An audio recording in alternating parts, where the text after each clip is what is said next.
In 480 BCE, an empire entered a passage so narrow that its strength became a burden. Mountain pressed down from one side, coastal water and marsh closed the other, and between them stood a wall of Greek shields. This was Thermopylae. The legend reduced what happened here to a single image: 300 Spartans standing alone against an impossible Persian host. But they were not alone. The size of Xerxes' army is still disputed, and the pass was not finally broken by force from the front. The real battle was decided above it. 10 years earlier, a Persian invasion had been defeated at Marathon, but that victory had not ended the conflict. In 480 BCE, Xerxes, king of the Achaemenid Persian Empire, returned with a far larger campaign. His forces came from across an immense imperial system. Infantry, archers, cavalry, ships, engineers, animals, supplies, and commanders had to move together across long distances. This was more than an army. It was an invasion supported by the resources of an empire. The Greek world facing it was divided. Some communities resisted. Others submitted or remained uncertain. The coalition led by Sparta and Athens could not defend every road, every coast, and every city. It needed ground that could fight on its side. The Greeks chose Thermopylae, the hot gates. In antiquity, its coastline lay much closer to the mountains than it does today. The space between steep slopes and the Malian Gulf narrowed the Persian approach into a confined front. Xerxes could bring a vast force to the pass. He could not bring all of it into combat at once. Leonidas, one of Sparta's kings, commanded the most famous contingent, 300 Spartan citizens. Yet Herodotus describes several thousand Greeks at the beginning of the defense. They came from Thespia, Thebes, Phocis, Locris, Corinth, Tegea, Mantinea, and other communities. The 300 would become the symbol of Thermopylae. They were never its entire army. The Greek position depended on collective discipline. A hoplite carried a large round shield, a long spear, a helmet, and protection that varied by wealth and community. In open terrain, a formation could be threatened from the sides. Inside the pass, its flanks were protected by the landscape. The shields formed a barrier. The spears extended beyond it. Soldiers could support one another, replace exhausted men, and concentrate their strength across the narrowest ground. The Persian army was more varied. Its forces included archers, infantry from different regions, and elite troops described by Greek sources as the Immortals.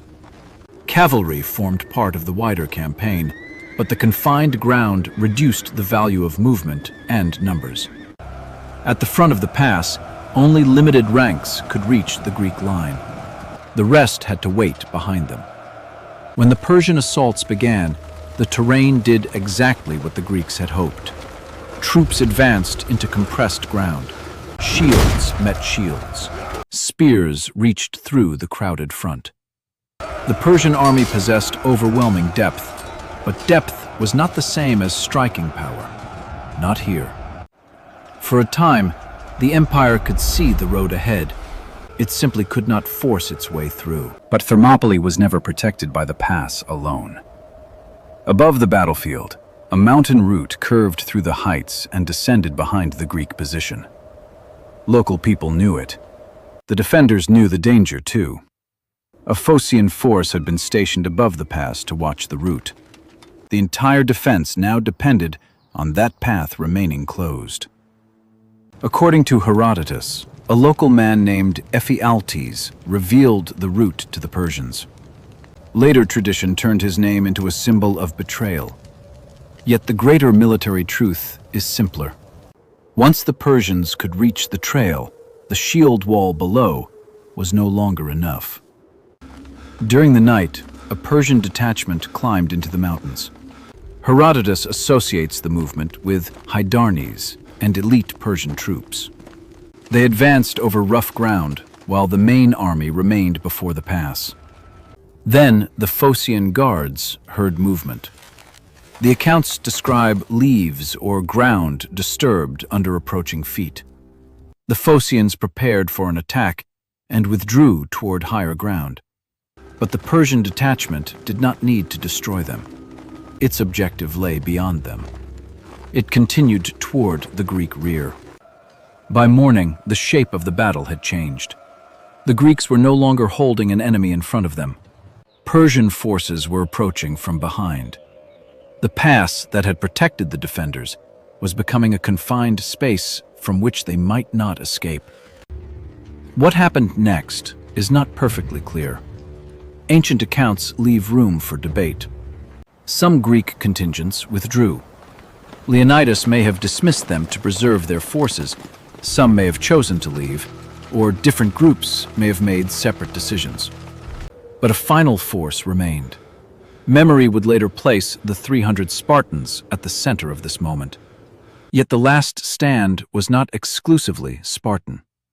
Herodotus says the Thespians stayed willingly. He also includes Thebans, although their circumstances and motives remain controversial. The purpose of the defense had changed. The remaining Greeks could no longer prevent the Persian advance. What they could do was delay it, resist from a doomed position, and cover the withdrawal of others while the wider campaign continued. The final fighting collapsed into close combat. Greek accounts describe spears breaking, short swords being drawn, and the defenders pressed from multiple directions. Leonidas was killed. The surviving Greeks were surrounded. Eventually, pressure and missile fire ended the resistance. Thermopylae was a Persian victory. The pass fell. Xerxes continued south. Athens came under threat, and the Greek coalition had failed to stop the invasion on land. Yet the battle left behind more than a defeat. It demonstrated how terrain could restrict an army built for scale. It bought the Greek coalition time, and it created a memory powerful enough to conceal much of the real battle behind the image of 300 men. That image survived because it was simple. The truth is more valuable because it is not. Thermopylae was defended by a Greek coalition, not by Spartans alone. Persian numbers remain uncertain. The narrow ground transformed the fighting, but courage did not make the position invulnerable. One mountain route overturned every advantage the pass had given its defenders. The Persians had not broken Thermopylae from the front. They had turned it from behind. And the invasion was still moving. The next attempt to stop Xerxes would not take place between mountain and marsh. It would take place on the water, where Themistocles was preparing to make another narrow passage work against the Persian Empire. This time at Salamis.